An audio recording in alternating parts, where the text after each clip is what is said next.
طلع البدر علينا من ثنيات الوداع وجب الشمس علينا ما دعا لله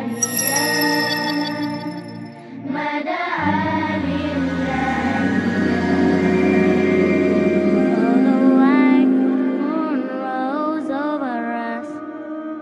From the valley of Wada, and we owe it to show gratefulness, where the call is to Allah, where the call is to Allah. And I'm sure probably some of you have heard this story before, so I apologise. I'd lit a candle, I had the window open, I had the curtains drawn, I was trying to get that really spiritual feeling. It was a nice summer night in Melbourne, as summer as it can get in Melbourne. And I was sitting there thinking, this is it, this is the night. I'd been, investigating all the spiritual proofs, all the scientific proofs about the fact that the mountains are the pegs, about, how the embryo develops inside, the woman, all these amazing proofs, but I still needed that little push. It's like I was on the edge of a cliff, I was ready to jump, I just needed a push. So I was sitting there, it was very quiet. I was reading Quran, I stopped. I said, Allah, this is my moment. This is the time I'm about to jump into Islam. All I need is just a sign. Just a little sign, nothing huge, maybe a bolt of lightning. Maybe half the house could fall down or something, just small. Small for you, man. You created the earth, come on. So I sat there. I was waiting for the candle to start lighting up to 4 metres high like in the movies. And I go, okay, go. And subhanAllah, nothing, absolutely nothing happened. I was really disappointed, to be honest. So I sat there and I said, Allah, this is your chance. I'm here. I'm not going nowhere. I'll give you another chance. Okay, maybe you were busy. I know it's daytime over the other side of the world. There's a whole lot of stuff going on. Maybe this time it could just be like a car backfiring. Something small. All right, half the house, the candle. Let's forget that. A bird could fart outside. I don't care. Just anything. So I said, okay, go. And subhanAllah, absolutely nothing happened. And I mean, I couldn't have even said, oh, that was it. That creep just then in the wall, that was it. Absolutely nothing happened. I was really disappointed. I was gutted. I was sitting there thinking, this is it, this was my last chance, Islam, and I haven't found it. I pulled back the Quran, I turned back to where I was reading. SubhanAllah, the very next verse on the next page, for those of you who ask for signs, have we not shown you enough already? Look around you, look at the stars, look at the sun, look at water.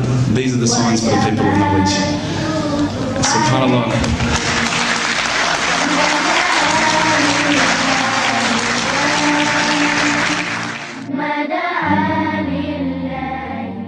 إن في السماوات والأرض لآيات للمؤمنين وفي خلقكم وما يبث من دابة آيات لقوم يوقنون واختلاف الليل والنهار وما أنزل الله من السماء من رزق فأحيا به الأرض بعد موتها وتصريف الرياح آيات لقوم يعقلون تلك آيات الله نتلوها عليك بالحق فبأي حديث بعد الله وآياته يؤمنون.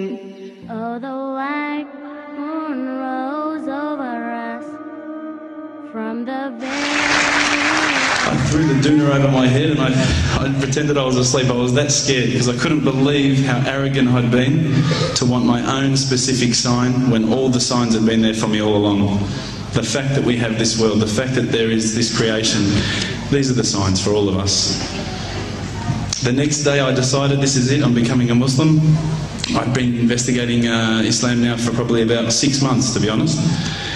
I went in and I said to myself, this is it, I'm going to make shahada. I had no idea what I had to say, I had no idea what the words were. It was probably close to Isha prayer, so it would have been, 7, 8 o'clock at night. I went in and I couldn't believe it. There was about 1,000 people at the mosque. I thought, subhanAllah, look at this religion. Look at how strong they are. It was the first night of Ramadan.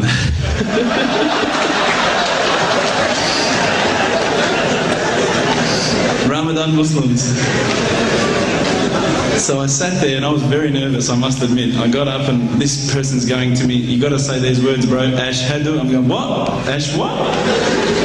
Can't I just say it in English? No, they say no, you got to say it in Arabic. And I thought, looked out over the sea of beards that I could see in front of me and I thought, if I get these words wrong, I'm a dead man. Again, I had this fear, And they were staring at me, and I don't know if you know this, but Australians can't stare. Lebanese people can stare. So I was sitting there, I was very scared. I got up, and subhanAllah, as soon as I started to say the words, all fear went out of my mind. It felt as though a shower was inside my head and someone had just turned on the cold tap. Felt like I'd been flushed clean. I said the words, and I wasn't expecting so many brothers to come up and yell, Takbir, Allahu Akbar, and start kissing me and hugging me. Now, I'd never been kissed by that many men in my life. But it was a beautiful day, I must admit. And that day was the day that I had more brothers than I could ever imagine, more sisters as well. But I guess since that day I've never looked back. My family, I think, initially were very worried that I was going to be, I guess, a little bit weird towards them. They thought that I was going to break out the AK-47s and the grenades. But they realised, I think, soon that this religion was actually making me a better person.